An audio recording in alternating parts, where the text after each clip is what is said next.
We are going to move on and broaden it out and take a look at what's going on in stocks today. And speaking of China, specifically with Chinese stocks as well, our Jared Blikre has been watching all of the action. Good morning, Jared. Good morning, and let's get straight to the Wi-Fi Interactive, where we see the morning beginning on a positive note. The S&P 500 up about 63 basis points, as you see there. And, well, I'd say we're up against the highs of the week. That's what it looks like right here. Some positive developments on the short term. It looks like volatility is heading down. I want to show the VIX here. You can see we have 3 straight days of decline. Also looking at the VIX of the VIX, the third derivative, fourth derivative, not sure what that is, but that's on the decline as well. Even the ICE B of A move index, that's the volatility index for the bond market, that is heading down as well. Not a lot of action in bonds. I'm looking at the 30-year down 1 basis point, the 10-year just about break even there. So let's move on to the markets here. And I want to focus on a lot of green here, but we talked about China. Got to get to some of the news here. Didi down 20%. Its Hong Kong listing attempt now in jeopardy. The company is basically out of business. The company's app has been shut down for months and no relief in sight. So more problems for the Chinese shares here.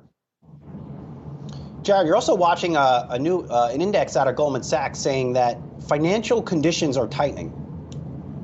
That's right. And we can pull up the Wi-Fi Interactive one more time. Now, financial conditions, as you could imagine, the tighter they are, the worse it is for the economy. And part of that has to do with their composition. It has to do with the U.S. dollar. If the U.S. dollar is strengthening, that imposes more tighter financial conditions. They look at corporate bond spreads, also stock market levels. We know that the NASDAQ has been in bear market territory. S&P 500 and Dow have been in correction territory for some time. So all of that put together, along with the yield curve, which is flattening now to about 27 basis points between the 2s and the 10s.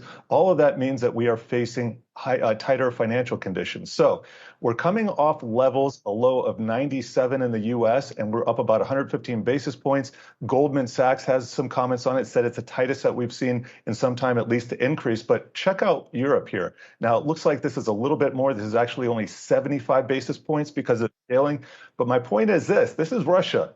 There is some serious pain going on in Russia, and I still think we haven't seen the entire fallout from all of the trading losses. We've got more coming in from Morgan Stanley. By the way, the nickel market over in London, still closed. Still closed. I find that amazing, guys. It is amazing. Do we know when it's going to open again? No, they're trying to make a deal with this Chinese tycoon who's facing billions of dollars worth of losses.